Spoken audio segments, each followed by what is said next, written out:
our movie. That's what we're talking about today. So our job is, I'm going to name all the things. This is such a great exercise. I'm going to start talking to you about the topics. Are you ready? Here we go. Okay. So this is my experience as a therapist. I've been a therapist since I was, actually it's funny, since I was like 21. So it's about 40 years. And what you hear in everyone's psyche, all of you listening, every single one of you out there has a story. And inherent in your story is a wound. And the wound was put in place by your karma. And your karma is the result of your soul having a series of lifetimes where you have patterns that have been put into the unconscious or the DNA or the Akashic records or your chart. There's a wide range of sources that feed into the system. And really, truly, at the moment of your birth, there's this influx of information that comes in that's set in place, just like your DNA determines the color of your hair or the nature of your body or the way your brain's going to work or your inclinations towards art or towards singing or towards languages. So is true. That's a DNA thing. Like I always tell everybody, I just found out from my DNA that I'm 98% Russian, Eastern European, and that's what I realized why I live in Hawaii, because I had enough in my DNA of cold. I'm done with it.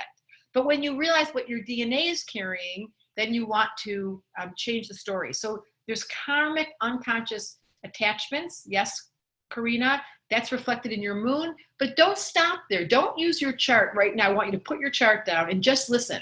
And the way you're going to pay attention to your karma is by the evidence of what your life has described. You can look at the storyline of your life. I do these things called intensives, where people come and spend the day and a half with me, and this first day of the intensive is they just tell me their story from the first moment of birth, their parents' history, their grandparents, their first kiss, the first heartbreak, all the way till present time. And once they tell the story, the evidence speaks for itself. Your story is the embodiment of your karma. It's the matter.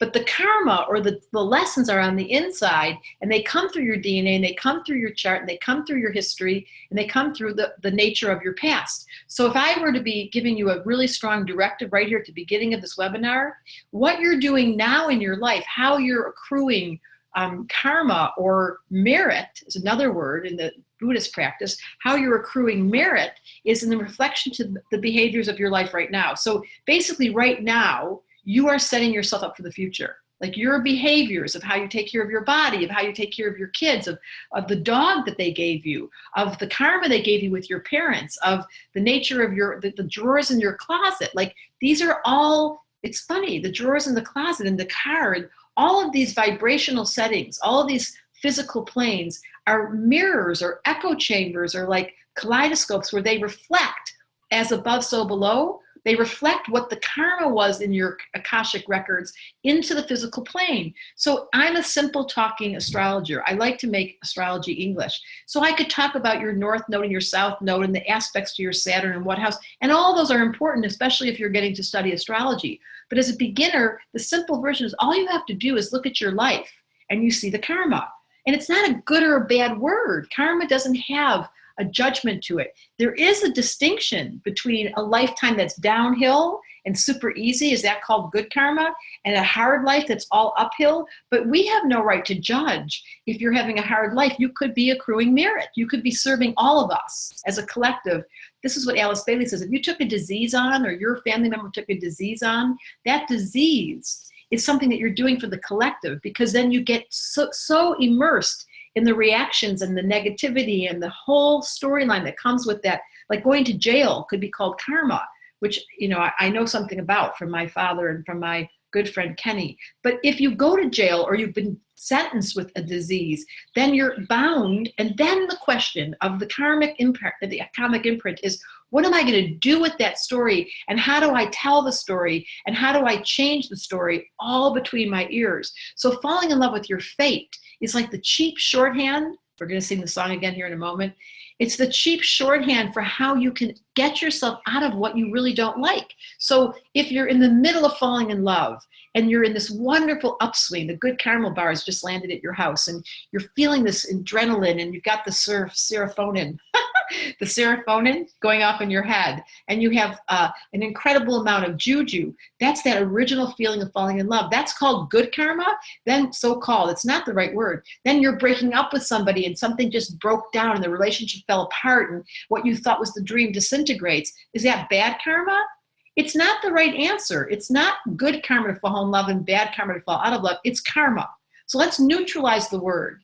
And if you're listening to this today, if you're someone interested in astrology, you're, one of my, sounds so funny, one of my Debra Silverman fans, then what you're experiencing is my passionate quest to study Alice Bailey. I encourage all of you to go get Ponder on This. It's a silly book that's a compilation. It's not so silly, but it's a compilation of 19 of her books, and you just open the book to any page and read, and everything about Alice Bailey, this old writer in the 1920s, was her attempt to wake up the soul and say to you, the karmic evolution of your lifetime and your fate, and the karmic story you've been given, the imprint, the color of your hair, the nature of your relationships, who was your father, the sexual abuse that occurred, the addiction you're dealing with, all those karmic pieces become your playground or your stage to see if your character can take the high road and evolve and refine and polish. So essentially, it's not a good or bad karma. It's like, as a soul, my story was so horrible. The first beginning of my life, there was so much trauma and drama and scary and unconscious behaviors where people did not have any clue the effect that their thought process was having. I was just telling the story the other day. I'm sitting with my father. It's so funny. Sitting at the kitchen table when I was like 16, and he was just getting caught for a crime. He was in the Jewish mafia. And I kept saying to him over and over, because I loved my dad, and he was a very, very honorable man. But he had this karma with his son in the 12th house, which is the house of the undoer. And the karma was for him to be a crook. And I kept saying to him over and over again, Dad, tell me about your childhood. Like, what happened to you? How did this happen? Like, what happened with your dad? And then he finally said to me, if you ask me that question one more, because I kept repeating it, Mercury and Taurus over and over again, driving him nuts over a long period of time. Dad, what happened to you? Why are you doing this? What's wrong with you? And finally one day he said, you know what? I don't want to talk about this anymore. In fact, if you bring it up one more time, I'm not talking to you. Stop it. And I said, Dad, what made you like this? And right then he cut it off. And for a year, we didn't talk. So hard to believe we stopped talking. And that was because the karma that he came with from his daughter's point of view was horrible. Fast forward years into the future, he's now on his deathbed, and I'm sitting with him and I say to him, Dad, the whole experience that you handed me of that really confusing childhood and very unstable and feeling really scared all the time with the FBI following us around, the phones being tapped, it was just terrifying, has given me the merit or given me the backbone to trust. Because the worst that ever happened when the police came to our house, took my dad away, like your worst nightmare in public, in the middle of a Jewish suburb in Detroit, I realized that, oh, I could live through anything and it would all be okay. And it's given me this resilience. So I took this negative story and I turned it into a positive story. So I have good karma with my dad now. So look at how much can shift with consciousness. That's my point. And yes, it was bad karma. He ended up in jail and he committed some crimes. But the good karma was the bond that we established and the beauty of the love and the ability to transcend. So there is no such thing as good and bad karma, but the one thing you can do, ready, you guys, we're going to sing together. And here we go. Falling in love with your fate, falling in love with your fate, falling in love with your fate. If you can choose right now, so take a look at your life. Whatever the circumstances that you're sitting in right now, you're watching the computer, we're doing a webinar, you've been studying astrology, you've got the stupid job, or you have no stupid job, or you have this really good relationship, or you have no relationship, or you have this weight problem, or you have this wrong hairdo, or you really can't stand your internal dialogue, or you really can't stand your mother-in-law. Those are fated, hard degrees. They are immovable. You can't argue with the sun. Every day it's coming up, and every day it's going down. So those are the things, like you can't do much. You can color your hair, you can get colored contacts, you can, put those little shots in your face. Sorry that Jamie's sound's not working. Is that like there goes a chickmunk? You can color your hair, you can add stuff to your face, you can change the nature of your relationships, you can go to therapy, and all of that is contributing to you falling in love with your fate. I don't care what you do, but the essence of this webinar, said the astrologer to her client, is you have to fall in love with your fate. Now, once that happens, once there's a joyfulness, once there's an acceptance, the power to change becomes far greater. And my great friend Junpo, some of you may know Junpo, he is a Zen teacher. You can look up Junpo. He's such an amazing man. When I first met him, I sat across the table from him and I said, Junpo, do you believe in free will? And he just started laughing his head off. Like your dogs, your cats, your kids, your parents, your body type, all of that is non-negotiable. Those dogs were coming to take care of you. Those kids were coming to live with you. That husband, the first one that you thought was the stupidest thing you couldn't believe when you were walking down the aisle what you were doing, that was destiny. So once destiny becomes your friend, falling in love with your fate, once you become friends with that part, then you start saying, wow, so I understand now that my job this life is to give myself over to my fate. So I'm going to ask you right now, just take a moment. Look at your lifestyle. Look at who's sleeping next to you. Look at what's going on with you at school if you're a kid. Have you received the commitment? Have you given, yes, Junpo, have you given yourself permission to really be fully embodied? Or are you flirting? Are you watching this right now and letting me entertain you? Because the only clue you'll know you're embodied and you're falling in love with your fate is you'll wake up in the morning and be really excited to drink the green juice, or to go for the walk, or do your meditation, or put your prayers on, or start studying astrology. The discipline will activate once you fall in love with your fate. You cannot, think of Nelson Mandela. He was such a great example of falling in love with his fate. 27 years in prison. And while he was there, he studied and he meditated and he kept his brain alive. So when he came out, he became the president. So it's not the what you're doing as far as where you're at. All roads lead to Rome. All roads lead to Rome. Every path has the same end. It's the matter of what you do in the interim of how you see your life. So if you're complaining, you can't really, you can't change your mind. What you can do, it's not like you can say to your mind, we are now going to love my life. It's not that simple. It's a cheap answer to tell people, think positive. What it is you look hard at your fate and you lean into it and you go, okay, so this lifetime, this is the circumstances that I was brought up in. It seems like I had a really difficult childhood. And while I can go on about that and let it imprint me, I can do the work to try to change my mind. Better known as I can do the work to reframe this story with this question. Here's the question for all of you. What was God thinking when she made you? Yeah. What was God thinking when she made you? What was her mood of the day? Was she wanting someone to be quiet and experience the stillness, water? Did she want someone to talk and study and read and learn? Did she have somebody that she really wanted to work and do money and clean and get grounded and feel earth?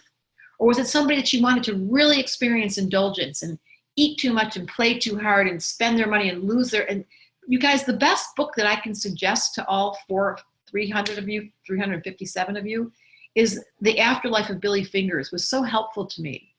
Because you see that there is a being, that story is about a being who was completely, unbelievably non-successful in his life. Lived out of his car, was alcoholic, abandoned his family to some level, didn't follow through, loved people, but did it all in the most peculiar way, like what you would see a bum doing. But when he got to the other side, he was enlightened. So we don't know. But if you let yourself look at your life, this is what I want you to do for your homework, is you stop and you look at your life and you go, okay, so is there anything in my life, if I'm being ruthlessly honest, because there's 5 planets in fire today, if I'm being ruthlessly honest, what is it about me that is stuck? Like, where is it I'm going to give you the areas in astrology. Is it my body that I'm not exercising and I haven't respected this temple, the first house? Is it money that I just really don't want to work and I'm frustrated that I don't have any, but I don't really know what to do and I'm not really willing to commit to cleaning, organizing, and doing the ground level, square zero, practical world? That's a very important part of saying to your soul, to fate, I'm here. 1 is taking care of your body. That's probably the hardest one. 2 is taking care of your money. The third one is, what am I doing with my mind? Like, are the stories I tell myself and how I complain about people and how something's wrong all the time, When I take on the action role of being like the guy that was in prison, Nelson Mandela, or there's a great friend of mine, Kenny, who spent 27 years in prison. He said it was all between his ears. He fell in love with his fate. Now, can you imagine being in San Quentin and falling in love with your fate, where you're not allowed to take a bathroom break or take a shower without people watching you, where you can't ever choose every single day for 27 years? And we can't even begin to understand. But in his good merit, in his good karma, I can't imagine who he's going to be in his next life. He and I met. And then I got to get him out of prison. Some of you know the story. I went and I raised some money. We went and we bought the best lawyers we could in California. They opened up his case and found out that he'd been put in for a life sentence for something he should never have been in for a life sentence.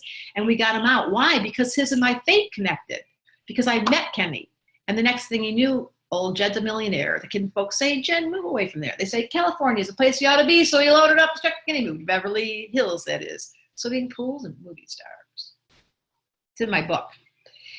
Not the Beverly Hillbillies, but the ability to choose your fate, to take that into your heart of hearts. So give me some content. I would love to see here in our chat room.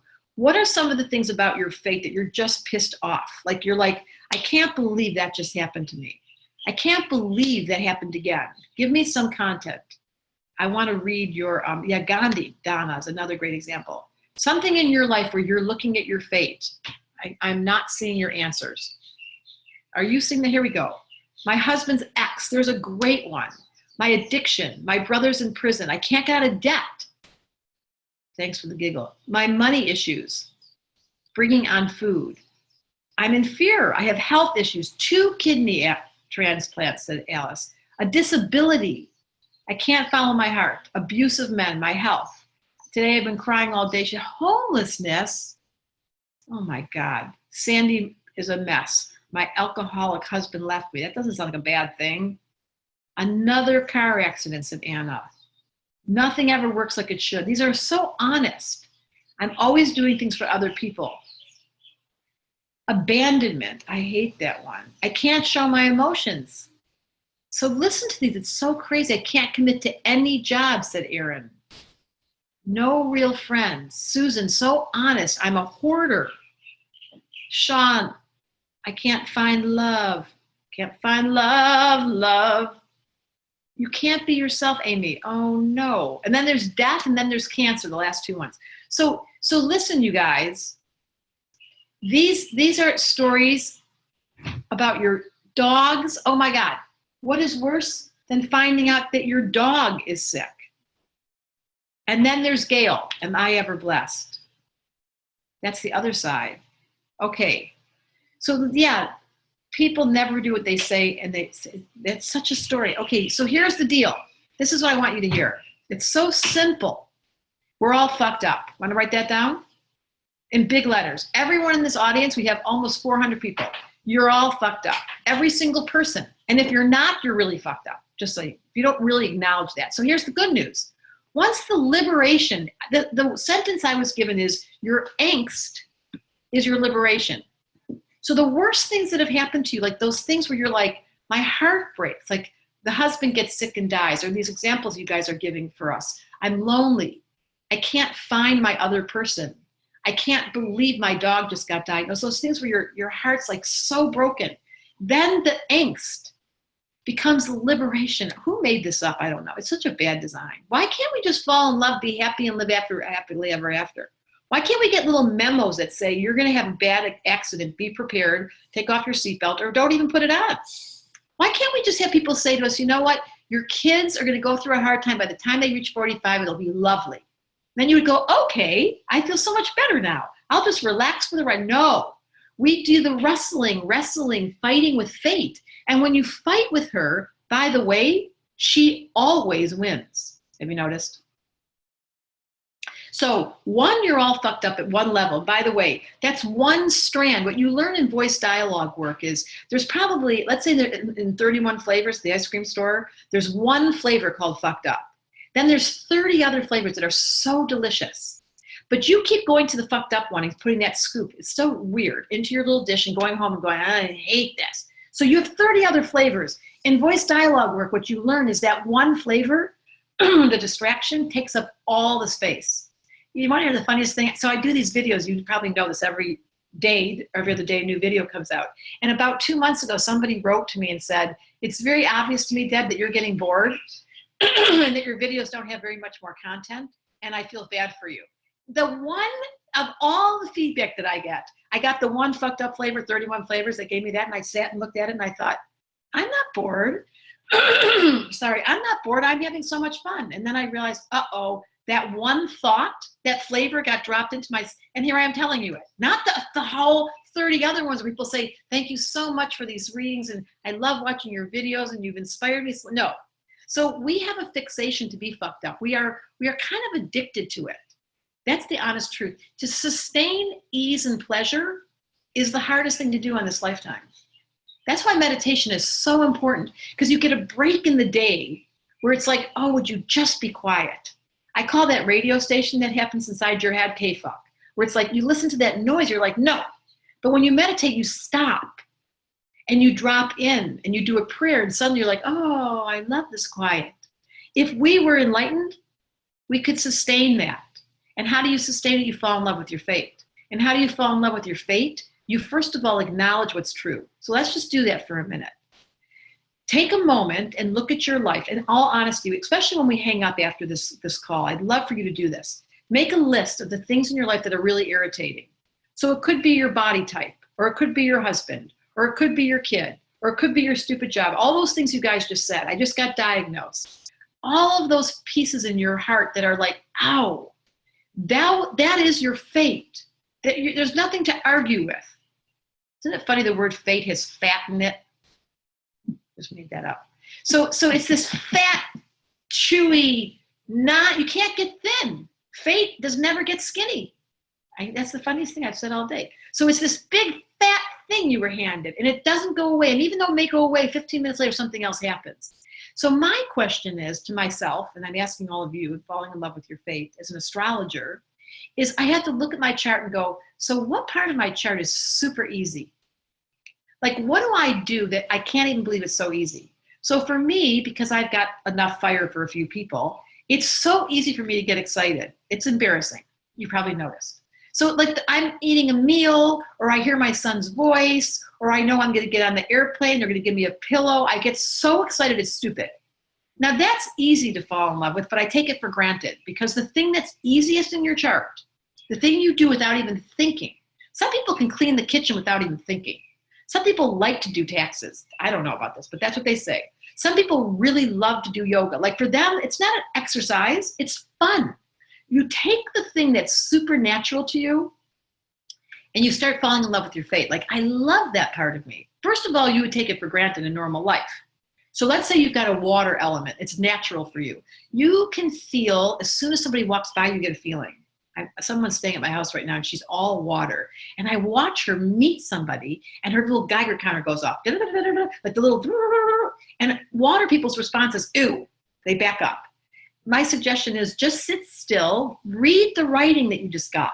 So I call this simply observing, not judging. Oh, that gave me a funny feeling in my tummy. Oh, that person smelled bad.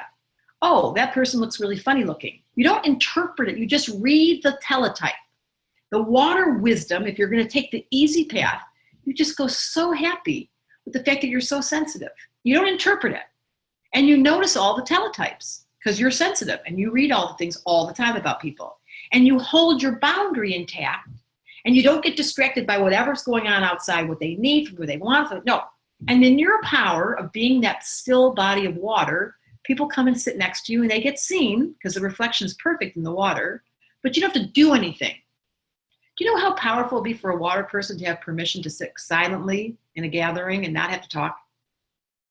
Fall in love with your fate. Stop talking. That wouldn't be me. The second category is air. So these people, it's so easy for them to tell the stories. Yes, I have a good friend sitting next to me. We do this so good. We can talk and talk, and it's so easy. Other people can't even find their words. You're like squeezing. I'm like, come on, let me get this out of you. Like, let me give you those. Does it feel like this? Air people do blah, blah, blah, blah, blah, blah. Don't guess which one I am. That's a natural gift. Fall in love with that. Acknowledge it. You've been blessed with the gift of the gab. You have the ability to articulate, and ask pertinent questions and go deep and do profound friendship and relationship, you know how lucky you are? No, but you're looking at the 31 flavor that made you all fucked up, and that's what you're going to be writing about in this right-hand column here. I see it right now. Okay. Air people, the gift you have is the lightness of your heart, the stupid sense of humor you have, and that you think everything's funny. It's a good problem. Fall in love with it. Earth people that complain, you guys have such a gift. You come and you make us all feel so taken care of. You don't forget where you put things. You like to go cook. You love to go shopping. You love to do spreadsheets. And you're so good at taxes. I can't live without you. But you look at yourself and go, this is the noise they make. Like, stop the noise. Just practice this. See, it's not changing your mind. It's turning on your observer and going, I'm in love with the fact that I can clean a closet like this. I just had somebody come and help me. Like, when people like that do that cleaning thing, I can do it. I'm so bad at it. I can do it, but it just looks stupid. It takes so much effort. So fall in love with your fate, Mr. and Mrs. Earth. You're really good at holding down the fort. And while it might seem boring, I'm telling you the honest truth. We can't live without you. And anybody around you that loves you is loving you because you're such a rock and you're so reliable and you're so present. Unless you're negative and you're caught in your shoulds machine. Yuck. Okay, next. And the last one is fire. These people really, this is a hard one to fall in love with by themselves when they're alone because they live with a lot of insecurity. They're so loud. And they're so obnoxious, and they're so funny, and they're so entertaining, and they're so over the top, and they're so indulgent. This is the part in all of us, the fire people, that they love to go for a run. And they love to get on their bikes. And they can't wait. They have more chi than we will ever know. Now, they feel self-conscious because people all tell them to tone down, and they can't, or they shouldn't, really. Falling in love with your fate, if you're a fire person, is realizing that life gave you an excessive extra battery. And the gift of that is we get energized around you. And by the way, you're a healer by your example because you inspire us into action. Nobody can be around a fire person that's really alive without feeling suddenly uplifted.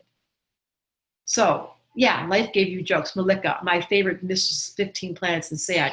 So she says all these funny things all the time. They're random and they're one-off, and they're the ones that always go, pick me. They can't, thank you, said the astrologer. Fall in love with that. If you try to squish fire because you're trying to be appropriate, or you try to squish earth because you feel self-conscious that you're so boring, or you squish air because you feel bad that no one is interesting and you're judging everybody because they're so stupid and they're not fascinating, or you squish water because you're self-conscious that you have nothing to say and you just want to sit and watch me talk because you're just quiet and you're so deep, why can't we change the narrative?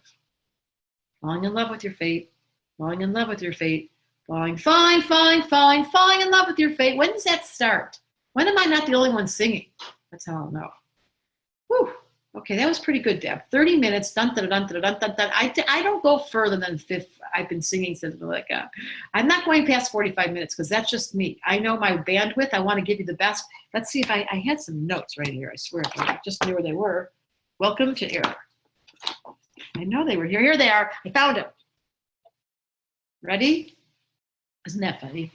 And the answer is falling in love with your fate. Oh, yes. This is the ultimate question. Want to write it down? So you wrote a few things down. You're fucked up. That's so funny. I should be quoted for that. The good news is we all are. Don't feel bad. The second one that I really want you to remember is fall in love with your fate. I think you got that. The third one is the only reason why we're here, it's what I started with, is that your soul is determined to evolve. And he is totally indifferent to whether or not the lessons are easy or hard. It doesn't really care. Your soul, I've said this before, is a slut for experiences, all of them. And based on your chart, I can see what life's going to throw at you. And by the way, it just gets worse or better as you get older, depending on how much you've fallen in love with your fate. Now, is there moments to end things and to cut the cord and say stop? Yes. And if you don't have the balls or the courage, it's okay, because you can try again next life. That's the truth. We get stuck in situations and they can last a whole lifetime where your mom and your dad, you knew they should have gotten divorced and you couldn't figure it out. That's okay. In the next life, they'll get a chance. They'll probably meet each other again. I always tell couples when they come to see me, when they're really not getting along, I go, just so you know, here's how I scare them. If you don't clear it this lifetime and finish it well, do a complete closure, you'll be seeing each other the next time. And maybe even get married, walking down the aisle. How many times have I heard somebody say to me, I was walking down the aisle and I knew it wasn't right. Oh my God. And they did it anyways. Why? Because fate had an agenda and you can't disregard it and you can't get out of it. I mean, it's like super glue. It's unbelievable how much fate will control your life, from the color of your hair to the color of your eyes to your body type. And yes, you can interrupt it. You do have there's like a little thin window of free will that operates at certain points in your chart when it becomes super easy to make a change. But most of the time, you are under the effect of gravity. And if you've noticed, those of us that are getting older, it's definitely having its effect. Let's not argue about gravity. No. So when we know that gravity, like fate, are best friends, we can certainly argue and do all kinds of things technically with the face and the body, but in the end of the story, it'll be up to you to decide the thought process you have. Yes, it is a matter of your observer and how kind you are. Okay, so do we have questions? I live in Santa Barbara. Can you recommend to do my chart? Please help me. Sylvia, that is the funniest thing. You can go to my website. That's funny. But I'm going to take the question above. Dee Jones. Hey, Dee, I haven't seen you in a long time. What does it take to interrupt the fate?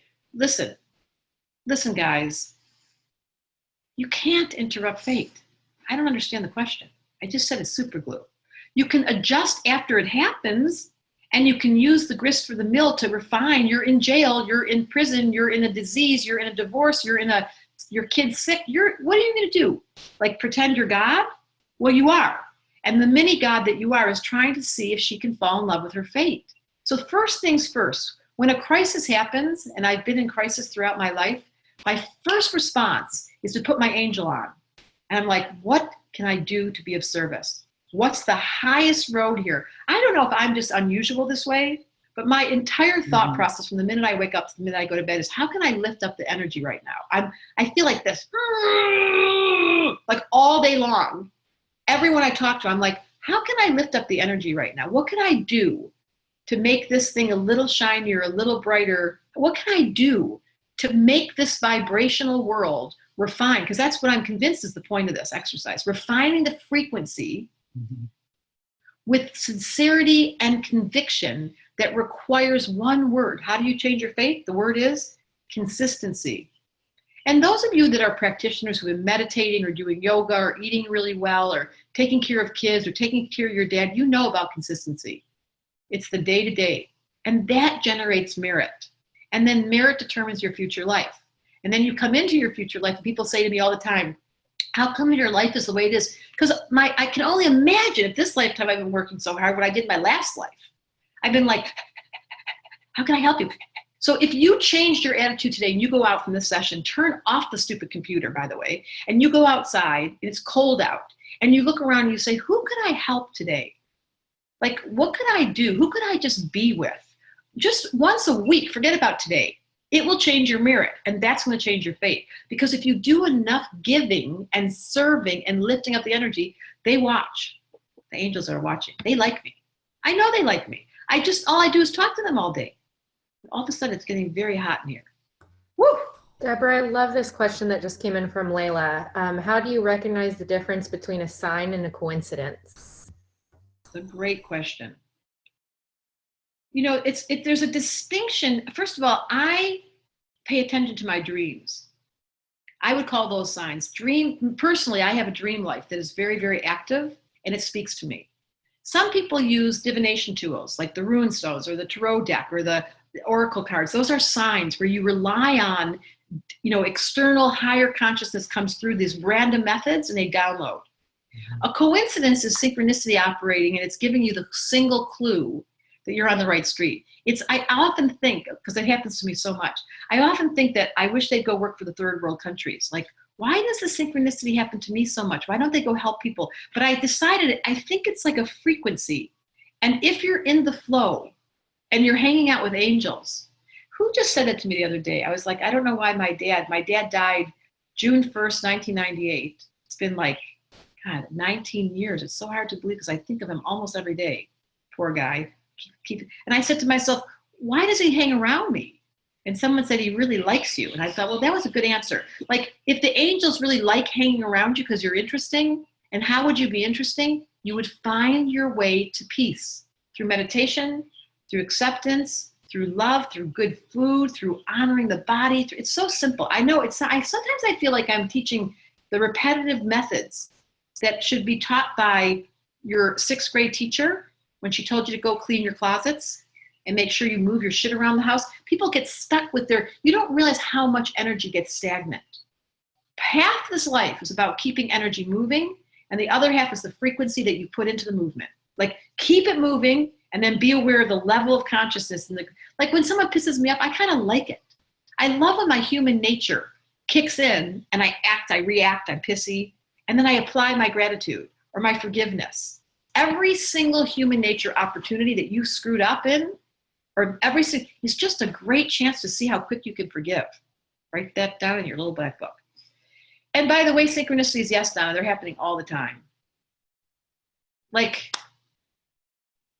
I honestly think that if we, when you hear the same word that just came up, or the song just came on, or someone sneezes right when you tell the truth, or something goes clickety click. I know Hoku, my assistant, we spent the last couple of weeks together, and she was like, Debra, you punctuate. Like the siren goes off when I'm getting scared, or the phone, it happens all day long.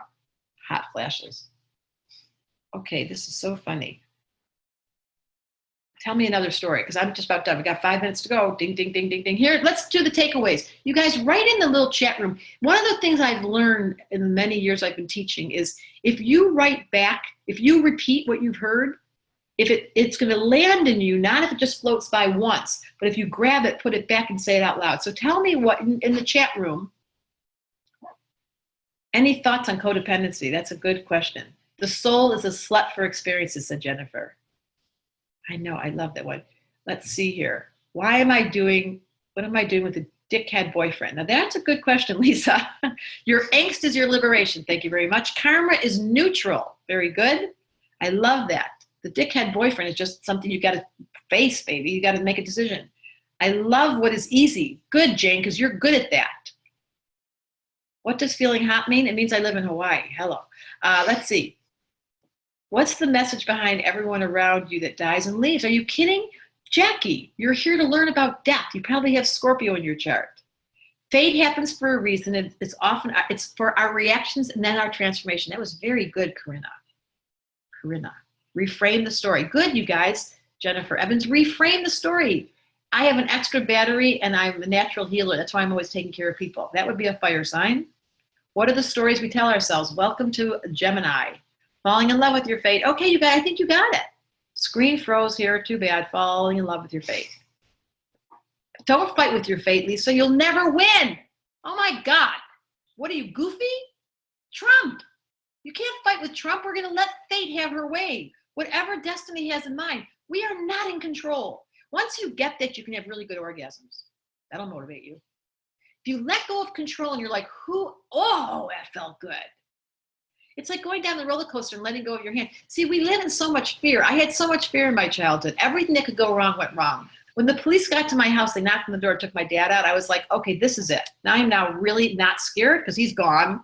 The police have taken him, and now there's nothing. So just leave the door open.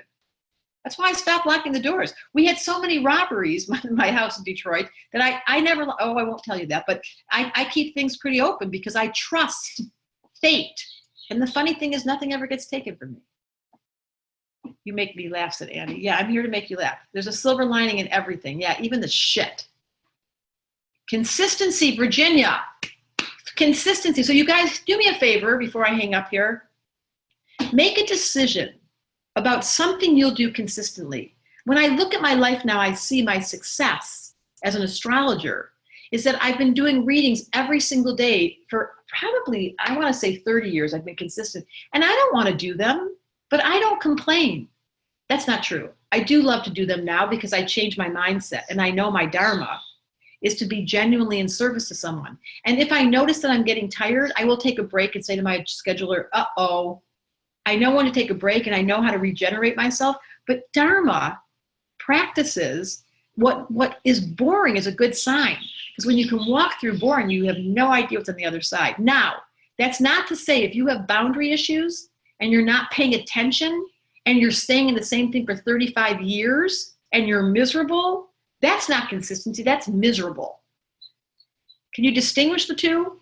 One is I'm doing my dharma. I can serve with helpless open-heartedness because I can't help myself. The other one is I'm doing my dharma, but I'm exhausted and nothing's coming back, and I didn't know how to feed myself, and I didn't pay attention to the signs. I haven't been listening, and I've totally spent. That's a different conversation, which we're not doing today.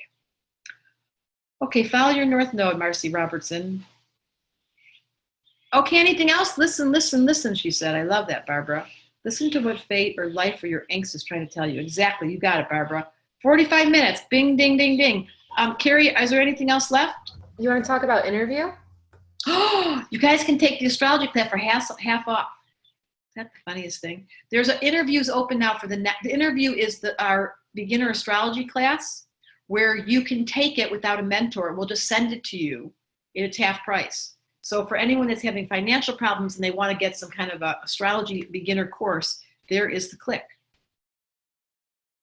Does a deaf teacher make a lot of money? What's that mean? I don't know. You're welcome, Nisha. Does a deaf teacher make a lot of money?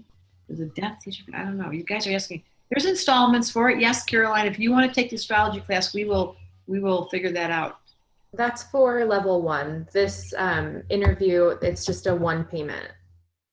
There's no payment plan for level 1? If you can't pay the There is for level 1, but not for interviews since it's already discounted. Mm-hmm. You need $500. I tell people to sell their body, but that didn't go over big. I don't know. People got mad at me or something. Besides, who's going to get $500 for your body? You got to be young. You know what, Sharon? If you are a beginner astrologer, you can take Sharon, what you do, if you know astrology, is take level 1 as interview and then come into level 2. If you know, like, well, you should call us. That's the short answer. Yes, 500 is the half off, Queen, whatever your name is. Okay, I did it. How do you like that? Thank you, as always, for sharing your time. You're so welcome, Aria. You're the best. There goes 300 people, 350 people. Look at that. Look at all that love. Love, love, love, love, love. Okay. Oh, thanks, Queen Levere. Thank you twice in one day. Oh, yeah, that's right, because I gave a free Aries. Oh, and any of you that are Aries, we're having this is the coolest thing. On Sunday at what time? 4:30 p.m. Pacific time. For $150, there's a group of just Aries in the room. How cool would this be? Just Aries in a room and me talking about your charts. Isn't that cool? I love that story. It's called an Aries group reading. And if you're an Aries, yes, you can come. That was such a great session. Thank you, Michael, Michelle, Henry, Higgins. I'm hanging up.